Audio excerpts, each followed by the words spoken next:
దేవుని ప్రియమైన బిడ్డలారా, ప్రభువైన యేసుక్రీస్తు వారి నామములో మీ అందరికీ నా హృదయపూర్వకమైన వందనాలు చెల్లిస్తున్నాను. దేవుడు దయచేసిన ఈ యొక్క ఉన్నతమైన సమయాన్ని బట్టి దేవునికి ఎన్నో లెక్కలేనని స్తుతులు చెల్లిస్తున్నాను. అలాగే దేవుని బిడ్డలారా, ఈరోజు వాక్యాంశం కానీ మనం చూసినట్లయితే ఇదే సమయము అనే అంశాన్ని గురించి దేవుని వాక్యాన్ని మనం ధ్యానం చేయబోతున్నాం. మొదటి భాగంలో కొన్ని వాక్యాలు మనం ధ్యానించాం. అలాగే రెండో భాగంలో మరికొన్ని మాటలు మనం ధ్యానం చేయబోతున్నాం. వాక్యానికి వెళ్ళే ముందుగా చిన్న ప్రార్థన కూడా చేసుకుందాం. దేవుని ఆత్మ సహాయాన్ని మనం కోరుకుందాం. పరిశుద్ధుడా, ఘనమైన తండ్రి, మహోన్నతుడా, మహాగణుడా, కృపగల దైవమా, ఇదిగో ఈ ప్రార్థనలు ఏకీభిస్తున్న ప్రతి బిడ్డను ఇప్పుడే దర్శించండి ప్రభువా. మాట్లాడండి ప్రభువా. నాయనా, ఇదిగో వినే చెవి, గ్రహించే హృదయం దయచేయండి. ఈ సమయం ఎంత విలువైనదో దాన్ని ఏ విధంగా సద్వినియోగం చేసుకోవాలో నీ బిడ్డలకు నేర్పించమని, మాతో మాట్లాడమని యేసుక్రీస్తు వారి నామములో ప్రార్థిస్తున్నాను తండ్రి, ఆమేన్. దేని బిడ్డలారా, ఈరోజు ఈ యొక్క సమయంలో ఇదే సమయం అనే ఈ అంశము మీద ఈ కొద్ది మాటలు మనం ధ్యానం చేయబోతున్నాం. మొదటిగా మనం చూస్తే పేతురు రాసిన మొదటి పత్రిక 5వ అధ్యాయం 6వ వచనంలో, దేవుడు తగిన సమయమందు మిమ్మల్ని హెచ్చించినట్లు ఆయన బలిష్టమైన చేతి కింద ధ్యాన మనస్కులయుండుడి. దేని బిడ్డలారా, దేవుడు హెచ్చించే దేవుడు, ఒకరిని తగ్గించేది దేవుడే, ఒకరిని హెచ్చించేది దేవుడే. దేని బిడ్డలారా, ఒక ఉన్నతమైన స్థితికి చేరాలి అనేది ప్రతి మనిషికి ఉన్న ఆశ. ప్రతి మనిషి కూడా ఒక ఉన్నతమైన స్థితికి చేరాలి, ఒక మంచి స్థితిని పొందాలి అనేది దేని బిడ్డలారా ప్రతి మనిషికి ఉండే ఆశ. అయితే దేని బిడ్డలారా, ఈ యొక్క ఉన్నతమైన స్థితికి చేర్చేది ఎవరంటే దేవుడు మాత్రమే. చాలాసార్లు వడిగలవారు పరుగు పందెంలో గెలవరని బైబిల్ చెబుతుంది. చాలాసార్లు దేని బిడ్డలారా బుద్ధి జ్ఞానము సంపాదించిన వారు ఏమాత్రము మరి ఆర్థిక విషయాల్లో వెనుకబడి ఉంటారు చాలాసార్లు. కారణం ఏంటంటే దేవుని యొక్క ఆశీర్వాదం లేకపోతే, దేవుని యొక్క కనికరం లేకపోతే, దేవుని హస్తము లేకపోతే మన జీవితంలో ఎప్పటికీ కూడా మనల్ని మనం ఎంత హెచ్చించుకున్నా సరే మనం ఇంకా ఇంకా ఇంకా దిగజారిపోతూ ఉంటాం. ఎందుకంటే బైబిల్ చెబుతుంది, ఒకరిని హెచ్చించేది దేవుడు, ఒకరిని తగ్గించేది కూడా దేవుడే. గొర్రెల కాపరిగా ఉన్న దావీదును ఇశ్రాయేలు సింహాసనం మీద రాజుగా దేవుడు నిలబెట్టాడు. చూడండి దేని బిడ్డలారా, యోసేపును మనం చూసినట్లయితే అన్నలు సొంత తమ్ముడిని గోతులు పడేసి మళ్ళీ తీసి అమ్మివేశారు. అటువంటి బానిసగా అమ్మబడిన యోసేపును దేవుడు మరి ఐగుప్తు దేశంలో ఉన్నతమైన అధికారిగా దేవుడు చేశాడు. కారణం ఏంటంటే ఒకరిని హెచ్చించగలిగిన వారు దేవుడే, ఒకరిని తగ్గించగలిగిన వారు కూడా దేవుడే. చాలామంది రాజులు సైతం ప్రిబిడ్లరా ఎంతోమంది గొప్ప గొప్ప వారిని వారు హెచ్చించుకున్నట్టు ద్వారా మరి ఎంతగా వారు నష్టపోయారు, ఎంతగా వారు దిగజారిపోయారు అనేది కూడా మనం చూస్తున్నాం. అనేక అంశాలు మనకు జ్ఞానము బుద్ధి రావడం కోసం దేవుడు అనేక విషయాలు మన కోసం పరిశుద్ధ బైబిల్ గ్రంథంలో వ్రాయించాడు. ప్రియబిడ్డలారా, కాబట్టి ఒకరిని హెచ్చించేది దేవుడు, ఒకరిని తగ్గించేది దేవుడు. మనకున్న చిన్న జీవిత ఆయుష్కాలంలో ఒక ఉన్నతమైన స్థితికి మనం చేరాలి అంటే దేని బిడ్డలారా, నేడు అనబడే సమయం ఉన్నప్పుడు ఏం చేయాలంటే మనలను మనం దేవుని బలిష్టమైన చేతి కింద దీన మనస్కులుగా ఉండేవారిగా మనం ఉండాలి. నా సహోదరుడా, సహోదరి, మనం ఎంతగా తగ్గించుకుంటామో, మనం దేవుని సన్నిధిలో ఎంతగా తగ్గించుకుంటామో, తగిన కాలమందు ప్రతి బిడ్డను హెచ్చించడానికి దేవుడు ఒక సమయాన్ని పెట్టాడు.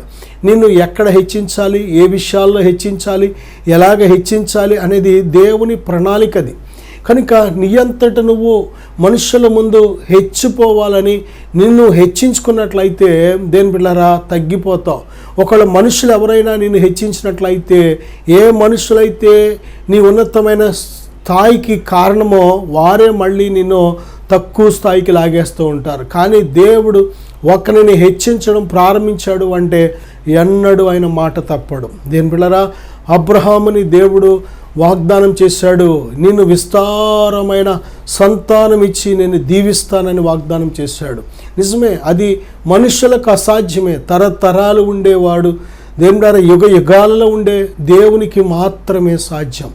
ఒక్క అబ్రహాముకి దేవుడు ఒక కుమారునిచ్చి, ఆ కుమారుని నుంచి మరి ఈ రోజుని ప్రపంచంలో ఇశ్రాయేలు జనాంగాన్ని విస్తారమైన జనాంగంగా మనం చూస్తున్నామంటే అది దేవుడు చేసిన వాగ్దానం. నా సహోదరుడా, సహోదరి, దేవుడు ఎంత ప్రేమ కలిగిన దేవుడో, ఎంత మహోన్నతమైన దేవుడో చూడండి. ఇక్కడ మనం చూసినట్లయితే మన సమయాన్ని ఏ విధముగా మనం వెళ్ళబుచ్చాలి ప్రతి దినం అంటే, దేని బిడ్డారా, హెచ్చించే దేవుని సన్నిధిలో దీన మనస్కులుగా మనం గడపాలని బైబిల్ చెబుతుంది.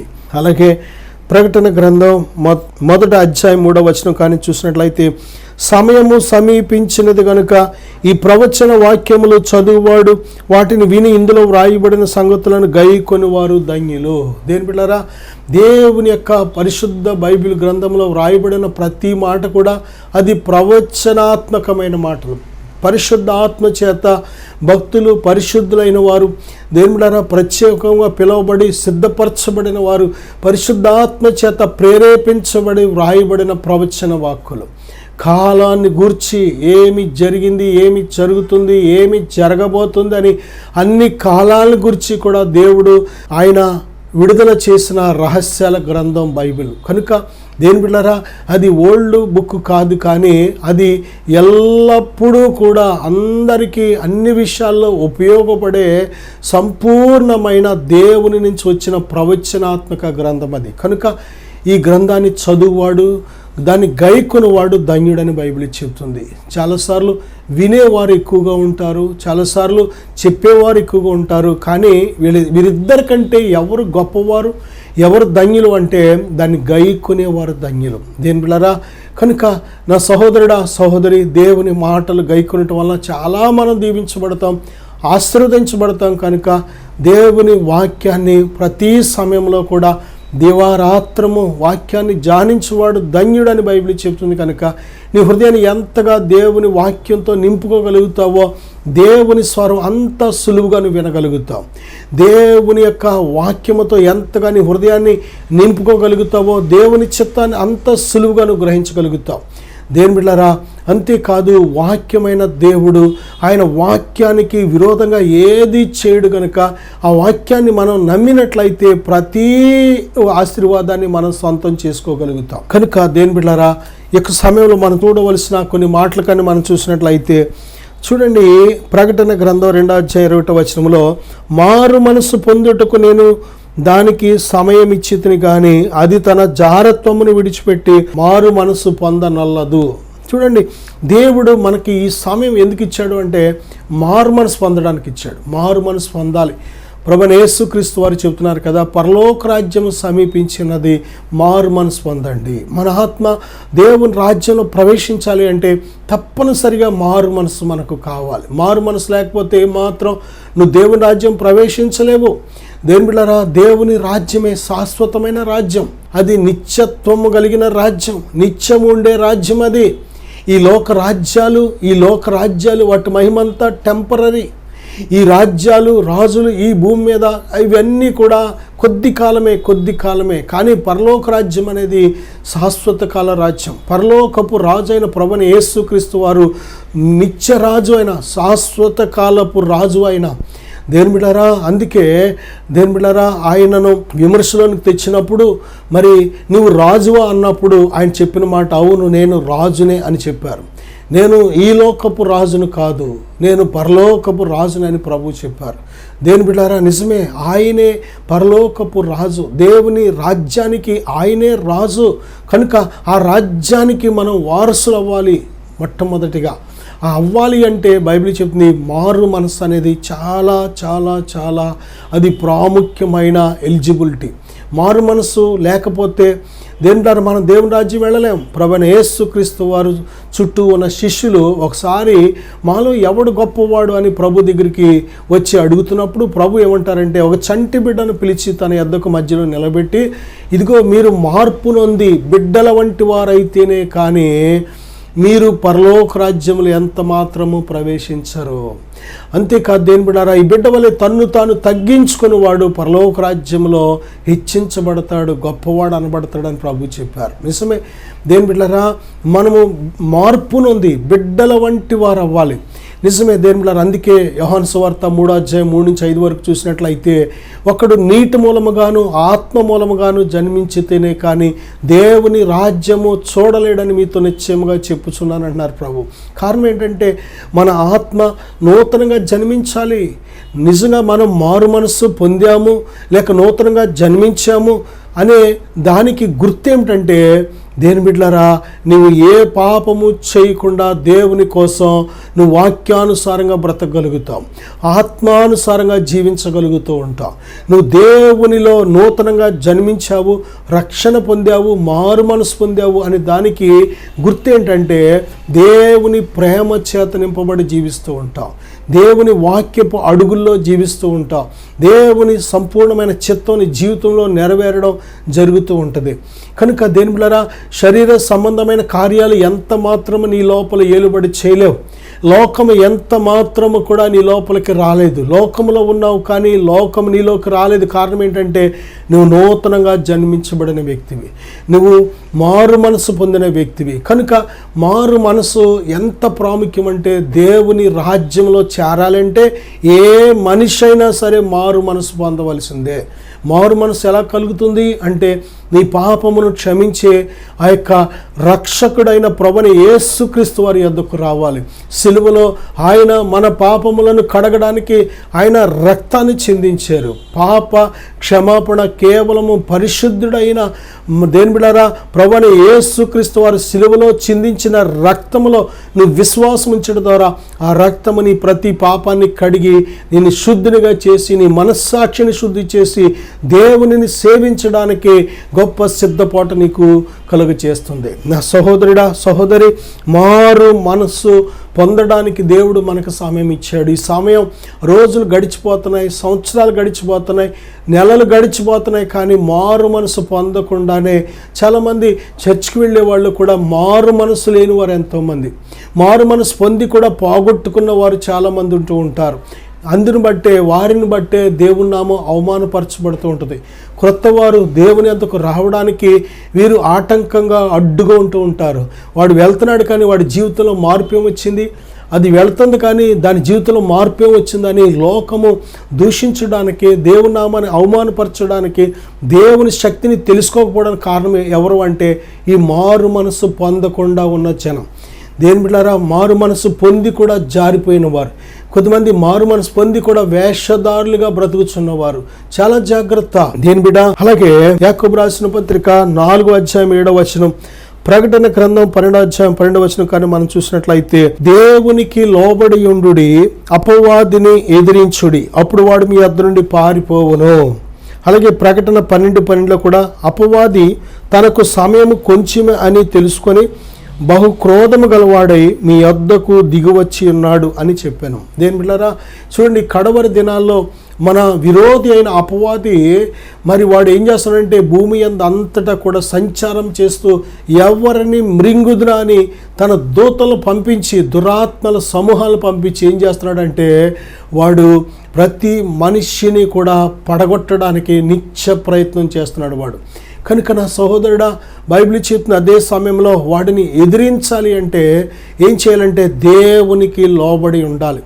దేవునికి లోబడి ఉండండి, అపవాదిని ఎదిరించండి, అప్పుడు వాడు మీ వద్ద నుండి పారిపోతాడని బైబిల్ చెప్తుంది. దేని బిడ్డలారా, నిజమే, ఎంతమంది ఈరోజు మరి శత్రువైన సాతాన్ని ఎదిరించగలుగుతున్నారు. చాలా చోట్ల మనం చూసినట్లయితే సాతాను ఎదిరిస్తున్నాడో మరి దేవుని పిల్లైన వారు పారిపోవడం మనం చూస్తున్నాం. కారణం ఏంటంటే దేవునికి లోబడక దేవుని పిల్లలమని చెప్పుకుంటున్నాం, కానీ దేవునికి లోబడకపోతే సాతానే మనలను తరిమేస్తాడు. చాలా జాగ్రత్త. ఈరోజు ఎంతోమందిని మరణం వైపు తరుముకెళ్తున్నాడు, చాలామందిని వ్యభిచారం వైపు తరుముకెళ్తున్నాడు, చాలామందిని మరి జారత్వం వైపు తరుముకెళ్తున్నాడు, చాలామందిని మరి త్రాగుడు వైపు తరుముకెళ్తున్నాడు, చాలామందిని హత్యలు చేసేవారుగా తరుముకెళ్తున్నాడు, చాలామందిని ఆత్మహత్య చేసుకునే వరకు తరుముకెళ్తున్నాడు, చాలామందిని అప్పుల వైపు తరుముకెళ్తున్నాడు, చాలామంది రకరకాల పాపాల వైపు చాలామందిని తరుముకెళ్తున్నాడు. కారణం ఏంటంటే దేవునికి లోబడక. శత్రువుని జయించాలి అంటే దేని బిడ్డలారా, నువ్వు దేవునికి లోబడకుండా, దేవుని ఆత్మ సహాయం లేకుండా శత్రువు నువ్వు తరమలేవు. ఎందుకంటే దేని బిడ్డారా, నీకంటే శత్రువైన సాతాను బలవంతుడు. కాబట్టి వాడికంటే బహు బలవంతుడైన దేవుని సహాయం నువ్వు కోరుకుంటేనే తప్ప, దేని బిడ్డారా, ఈ లోకములో ఉన్నవానికంటే బలవంతుడైన దేవుడు నీలోకి వస్తే గనక నువ్వు జయించగలుగుతావు. దేవుని సహాయం లేకుండా నీ అంతటా నువ్వు శత్రువుని జయించలేవు. చాలామంది శత్రువుని జయించడానికి శత్రువు దగ్గరికి వెళుతూ ఉంటారు. శత్రువు ఒక్కటే. అపవాది సాతానుని వెళ్ళగొట్టడం, సాతానుని వెళ్ళగొట్టిన ఎడల వాని రాజ్యం నిలవదని ప్రభు చెప్తున్నారు. కాబట్టి శత్రువు దగ్గరికి వెళితే ఇంకా శత్రువు నీ మీద దాడి ఎక్కువ అవుతుంది కానీ తగ్గదు. కానీ శత్రువుని నువ్వు పూర్తిగా జయించాలి అంటే శత్రువు కంటే బలవంతుడైన దేవుని నువ్వు సొంతం చేసుకోవాలి. బలవంతుడైన దేవునికి నీ హృదయాన్ని సమర్పించాలి. అందుకే సమయము ఉన్నప్పుడు ఏం చేయాలంటే దేవునికి నువ్వు సమర్పించుకొని సిద్ధంగా ఉండాలి. దేవుని చేతిలో నీ ప్రాణాత్మ దేహాలు పెట్టి నువ్వు సిద్ధంగా ఉండాలి.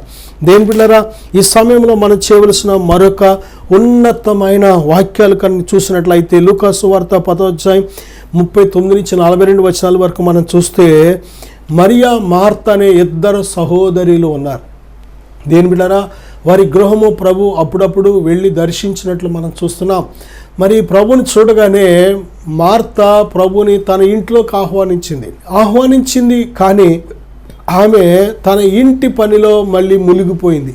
ప్రభుని ఒక చోట కూర్చోబెట్టి ఆమె తన పనిలో ఆమె నిమగ్నం అయిపోయింది. మరి ఏం చేసిందంటే ప్రభువుని చూడలేనంత వరకు అప్పటి వరకు పనిలోనే ఉంది. కానీ ప్రభుని ఎప్పుడైతే చూసిందో ఆ పనిని పక్కన పెట్టి ప్రభు పాదాల చెంత నిమగ్నం అయిపోయింది. చూసారా, ఇంట్లోకి పిలిచింది మార్త, కానీ పనిలో నిమగ్నమైంది. పనిలో ఉన్న మరియా ప్రభువును చూడగానే ప్రభు పాదాల చెంత నిమగ్నమైపోయి ప్రభు చెప్పే బోధ ఆలకిస్తూ ప్రభు వైపు చూస్తూ ఆమె ప్రభు మీదే తన దృష్టిని పెట్టేసింది. అయితే కొద్దిసేపటికి తన సహోదరి ఎంతకి రాకపోతే ఆ యొక్క మార్త మళ్ళీ ఇంట్లోకి వచ్చి, ప్రభువా ఇదిగో పని ఎక్కువగా ఉంది కాబట్టి నా సహోదరి నన్ను విడిచిపెట్టినందుకు నీకు చింతలేదా, నాకు సహాయం చేయడానికి నా సహోదరిని రమ్మని చెప్పు ప్రభు అని ప్రభుని రిక్వెస్ట్ చేస్తుంది. అప్పుడు ప్రభు చెప్పిన మాట ఏమిటంటే, మరియా ఉత్తమమైన దానిని ఏర్పరచుకొనెను అని ప్రభు చెబుతున్నారు. మార్తా నీవు అనేకమైన పనులను గురించి విచారము కలిగి ఉన్నావు, కానీ అవసరమైనది ఒక్కటే. ఈ లోకంలో దేని బిడ్డారా, మన వంట పని అవసరమే, బట్టలు ఉతుక్కోవడం అవసరమే, ఉద్యోగం చేయడమో వ్యాపారం చేయడమో కూలి పని చేయడమో అవసరమే, మనం బయటికి వెళ్ళాలి, కొన్ని సరుకులు తేవాలి అవసరం, ఇంట్లో ఉండాలి, కొన్ని పనులు చేయాలి అవసరం. ప్రతిరోజు కూడా మనం 24 గంటలు ఈ భూమి మీద బ్రతకాలంటే ఎన్నో పనులు ఉంటాయి. ఆ పనులన్నీ చేసుకుంటేనే ముందుకు వెళ్ళగలుగుతాం. దేని బిడ్డారా, ఎందుకంటే మరి ఏ మనిషి కూడా ఖాళీగా ఉండరు, ఏదో ఒక పని ఉంటూనే ఉంటుంది ప్రతి మనిషికి. దేని బిడ్డారా, చిన్న పిల్లలు మొదలుకొని వృద్ధుల వరకు, మరి స్త్రీలైనా పురుషులైనా వారు ఖాళీగా ఉన్నారు అనుకుంటాం, కానీ ప్రతి ఒక్కరూ ఏదో ఒక పని చేస్తూనే ఉంటారు. కానీ ఈ పనులన్నిటిలో ఇంకా ముఖ్యమైనది ఒకటి ఉంది. అదేమిటంటే దేని బిడ్డారా, దేవుని పాదాల చెంత గడపడం. మనం ఈ లోకంలో ఎంత గొప్ప బాధ్యతలు కలిగిన స్థితిలో ఉన్నా, ఎంత మంది మధ్య ఉన్నా, ఎంత ఈ లోకంలో విలువైన పని అని చెప్పుకునే దాంట్లో మనం ఉన్నా, అన్నిటికంటే విలువైనది ఇంకా ఒకటి ఉంది. మానవులు గడిపే సమయం కంటే మానవులు వారిని సృజించిన దేవునితో గడిపే సమయం చాలా గొప్పది. అది ఉన్నతమైన సమయం. అది దేని బిడ్డారా, మనము దేవునితో గడిపే సమయము ఎంత గొప్పదంటే బైబిల్ ఏం చెప్తుందంటే, దేని బిడ్డారా, మానవుడు రొట్టె వల్ల మాత్రమే కాదు కానీ దేవుని నోట నుండి వచ్చే ప్రతి మాటను బట్టి బ్రతుకుతాడని బైబిల్ చెప్తుంది. చూడండి, ఈ రొట్టె కోసం, పొట్ట కూటి కోసం, మనం కోటి విద్యలు కూటి కోసమని మనం ఎంత కష్టపడినా, ఉద్యోగం చేసినా, వ్యాపారం చేసినా, కూలి పని చేసినా, ఏ పని చేసినా డబ్బుల కోసమే. ఆ డబ్బులతో ఇంట్లో కావాల్సిన కొనుక్కొని బ్రతకడానికి బ్రతుకు తెరువు కోసమే ఇవన్నీ కూడా. దేని బిడ్డలారా, ఎక్కువగా ఉంటే మనం మంచి క్వాలిటీ ఫుడ్ ఎంత కష్టపడతామో అంత మన యొక్క లగ్జరీ లైఫ్కి వాడుతూ ఉంటాం. ఇంకా బాగా ఇన్కమ్ ఎక్కువ ఉందనుకోండి, ఇల్లని, పొలమని, బంగారం అని, వెండని, ఇంకా వెలగల వస్తువులు కొనుక్కుంటూ ఉంటాం.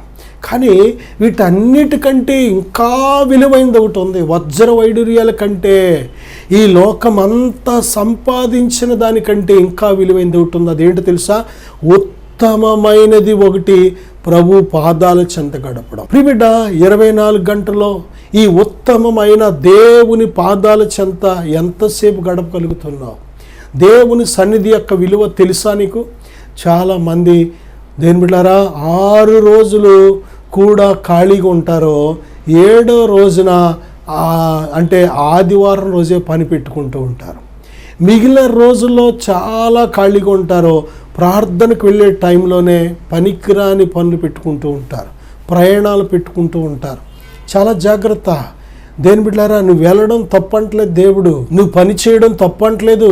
కానీ దేని బిడ్డ, ఈ లోకంలో నువ్వు చేసే పనులన్నిటికంటే ఉన్నతమైన పని దేవుని పాదాల చెంత గడపడం. 6 రోజులు కష్టపడు, ఒక్క రోజులో 1-2 గంటలు దేవుని పాదాల చెంత గడపడానికి నువ్వు సమయం ఇవ్వకపోతే మిగిలిన రోజులన్నీ కూడా ఓటమి నీ జీవితంలో వెంటాడుతుంటుంది. జాగ్రత్త. ఎందుకో తెలుసా? మనం చేసే సమస్త పనులలో విజయం ఇచ్చేది ప్రభువు, జై జీవితం ఇచ్చేది ప్రభువు, కాపాడేది ప్రభువు, మన ప్రాణాత్మ దేహాలను రక్షించేది ప్రభువు, మనకు మంచి వస్త్రాలు భోజనం పెట్టి సంరక్షించేది ప్రభువు, ఆరోగ్యం ఇచ్చేది ప్రభువు, ఆయుష్ ఇచ్చేది ప్రభువు, ఊపిరి ఇచ్చేది, గాలి ఇచ్చేది ప్రభువు, నీరు ఇచ్చేది ప్రభువు, ఆహారం ఇచ్చేది ప్రభువు, ఆరోగ్యం ఇచ్చేది ప్రభువు, నెమ్మది ఇచ్చేది ప్రభువు. అన్నీ ఇచ్చే దేవుణ్ణి పక్కన పెట్టి నువ్వు క్షేమంగా ఉండాలనుకోవడం బుద్ధిహీనత. దేని బిడ్డలారా, దేవునికి దూరంగా ఉండి నాకు పర్లేదు అన్నీ బాగానే జరుగుతాయి అనుకోవడం బుద్ధిహీనత. దేవుడు లేడు అని బుద్ధిహీనుడు ఎలాగైతే అనుకుంటాడో, దేవుడు ఉన్నా సరే నాకు ఇప్పుడు చాలా పని ఉంది, నాకు చాలా ఇంపార్టెంట్ విషయాలు అనుకొని లెక్కలేని తనంగా దేవుడిని పక్కకు పెట్టి ఎప్పుడైతే నువ్వు ఈ లోకానికి మొదటి స్థానం ఇస్తావో, అనేక పనులను గురించి నువ్వు విచారం కలిగి ఉంటావో, దేవుడు ఉంటే తర్వాత అని ఎప్పుడైతే లోక సంబంధమైన వాటికి మొదటి విలువిస్తావో అక్కడే మన ఓటమికి ప్రారంభం. దేని బిడ్డలారా, నా జీవితంలో నేను నేర్చుకున్న పాఠం ఏమిటంటే, ప్రభువుకు దూరంగా ఉండి ఏమీ చెయ్యలేము. ఈ లోకమంతా సంపాదిస్తామేమో కానీ దేని బిడ్డలారా, దేవుని సెలవు లేకుండా ఒక్క క్షణము కూడా మనము బ్రతకలేము. ఆయన సెలవు లేకుండా ఒక్క క్షణము కూడా భోజనం చేసి కుటుంబంతో సంతోషించలేము మనం. ఆయన సెలవు ఉంటేనే ఈ భూమి మీద మరి సుఖ సంతోషాలతో నువ్వు వర్ధిల్లగలవు. నా సహోదరుడా, సహోదరి, చూడండి, 1,00,000 రూపాయలు పెట్టి మనం మంచం కొంటాం, 5-10 లక్షలు పెట్టి ఒక మంచం కొంటాం, దాని మీద పరుపులు కానీ ఎంత ఖరీదైన వేస్తూ ఉంటామో కానీ నిద్ర ఇచ్చేది ఎవరో తెలుసా? దేవుడు. దేని బిడ్డలారా, దేవుడు నిద్ర ఇస్తే మరి క్షేమకరంగా చాప మీదైనా కట్టికి నేల మీదైనా పడుకుంటావు. దేవుడు నిద్ర ఇవ్వలేదనుకో నీకు, దేని బిడ్డ, ఇక నువ్వు ఎటువంటి సౌఖ్యమైన గదిలో పడుకున్నా సరే నిద్ర అనేది నువ్వు అనుభవించలేవు. దేని బిడ్డారా, దేవుడు ఆయుష్ ఇస్తేనే నువ్వు ఈ భూమి మీద బ్రతకగలుగుతావు. ఒకవేళ నువ్వు ఎన్ని వ్యాయామం, ఎక్సర్సైజు, డైట్ ఇచ్చినా ఆయుష్ దేవుడు ఇవ్వలేదనుకోండి ఏమీ చేయలేం. దేని బిడ్డారా, ఏదైనా అంతే, దేవుని సెలవు లేకుండా ఏమీ చేయలేం. యోహాను సువార్త 15వ అధ్యాయం 5వ వచనం బైబిల్ చెప్తుంది, నాకు దూరంగా ఉండి మీరు ఏమీ చేయలేరు. నా సహోదరుడా, సహోదరి, ఈ మాటలో ఉన్న అర్థం ఏంటో జ్ఞాపం చేసుకో. మార్త అనేకమైన పనులను గురించి విచారము కలిగి ఉందంట, కానీ అవసరమైంది ఒక్కటే, అదే ఆయన పాదాల చెంత కూర్చొని ఆయన మాట వినడం. ప్రియబిడ్డలారా, మనం 24 గంటల్లో దేవుడిచ్చిన ఆయుష్లో ఎంత సమయం ప్రభు పాదాల చెంత గడుపుతున్నాం, ఎంత సమయం ఆయన వాక్యంతో మనం గడపగలుగుతున్నాం, ఇది చాలా ప్రాముఖ్యమైనది. చాలామంది బైబిల్కి చదివితే లేకపోతే ప్రార్థన చేసుకుంటే ఎవడైనా బొవ్వెడతాడా అనుకుంటూ ఉంటారు. అవును, నిజమే. దేవుని నువ్వు వెతికినప్పుడు ప్రభువే చెప్తున్నారు, ఆయన రాజ్యమును నీతిని మొదట వెతకండి, అప్పుడు అవన్నీ మీకు అనుగ్రహించబడును. ఇది చాలా ఉచితము. దేని బిడ్డలారా, నువ్వు దేవుని ఎప్పుడైతే మనస్ఫూర్తిగా వెతకడం ప్రారంభిస్తావో, చూడండి, నీకు ఏమి కావాలో అవి నీ వెంట వస్తూ ఉంటాయి. ప్రభుని ఎప్పుడైతే విడిచిపెట్టి నువ్వు వాటి వెంట వెళుతూ ఉంటావో అవి నీకు దూరంగా వెళుతూ ఉంటాయి. ఇది సీక్రెట్. ఇది ఎందుకంటే సమస్తము ధారాళంగా దయచేసే దేవుడు.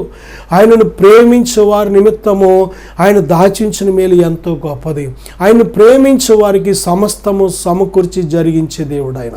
కనుక నా సహోదరుడా, సహోదరి, ఈ విలువైన జీవితంలో మన జీవిత ఆయుష్కాల సమయాన్ని ఎలా ఖర్చు పెట్టాలంటే ఉత్తమమైనది ఆయన సన్నిధిలో మనం గడపడం. ప్రతిరోజు ప్రతి క్షణము కూడా మన హృదయం ఆయన సన్నిధితో లింక్ అయి ఉండాలి.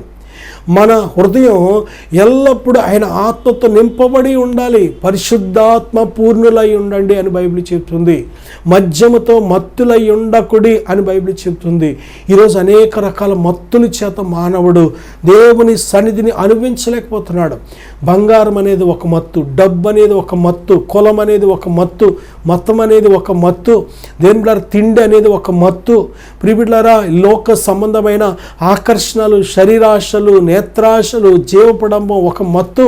ప్రియబిడ్డలారా, సాతానుగాడు అనేక పాపపు మత్తులు, వ్యభిచారం అనేది ఒక మత్తు, త్రాగుడు అనేది ఒక మత్తు.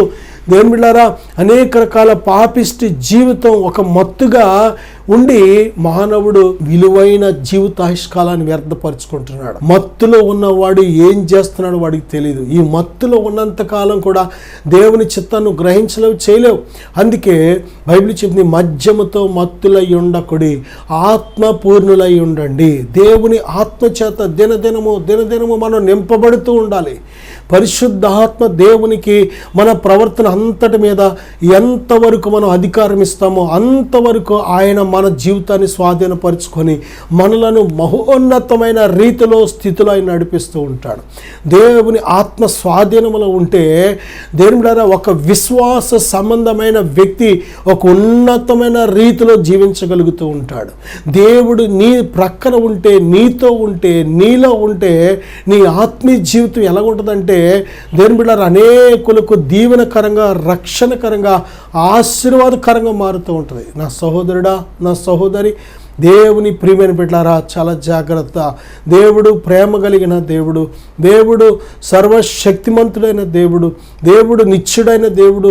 ఆయన నీ పట్ల మహోన్నతమైన ప్రణాళిక, ఆలోచన కలిగి ఉన్నాడు. కనుక ఈ విలువైన ఈ ఉన్నతమైన సమయంలో నీ జీవితాన్ని ప్రభు పాదాల చెంత గడిపి ఆయన చిత్తాన్ని గ్రహించి దేవుని బిడ్డలారా, నువ్వు ఆయన కోసం జీవించడానికి ఏ క్షణమైతే నీ ప్రాణాత్మ దేహాన్ని సమర్పించుకుంటావో దేవుడు నీ జీవితంలో అనేక కార్యాలు చేయడానికి సిద్ధంగా ఉంటాడు. దేవుని బిడ్డలారా, దేవుడు కావలసింది ఏంటో తెలుసా? విధేయులైన పిల్లలు కావాలి. ఆయనకు జ్ఞానవంతులు అక్కర్లేదు, బలవంతులు అక్కర్లేదు, చాలా తెలివితేటలు కలిగిన వారు అక్కర్లేదు. కానీ ఆయన పిలిస్తే లోబడేవాళ్ళు, ఆయన చెప్పిన దాన్ని చేసేవాళ్ళు ఉంటే చాలు. ఆయన వారి ద్వారా మహోన్నతమైన కార్యాలు చేయడానికి సిద్ధంగా ఉన్నాడు ఆయన. నా సహోదరుడా, నేను మీకోసం చిన్న ప్రార్థన చేయాలని ఆశపడుతున్నాను. పరిశుద్ధుడా, ప్రేమగల తండ్రి, ఈ వాక్యాన్ని ఆలకించి ఈ ప్రార్థన ఏకీపిస్తున్న ప్రతి బిడ్డను ఇప్పుడే దర్శించు నాయన. ఈ విలువైన జీవితాయుష్కాలంలో ఏది ఉత్తమమో, ఏది అనుకూలమో నాయన, ఏది సంపూర్ణమో నీ బిడ్డలు గ్రహించుటకు సహాయం దయచేయండి. వారి జీవితాల్లో మీ చిత్తము నెరవేరాలి ప్రభువా. నాయన, వారి హృదయాలు తెరవండి. సమయం ఎంత విలువైనదో నాయన, ఏ విధంగా దాన్ని సద్వినియోగం చేసుకోవాలో సహాయం దయచేయమని, దీవించమని యేసుక్రీస్తు నామములో ప్రార్థిస్తున్నాను తండ్రి. Amen, amen. God bless you.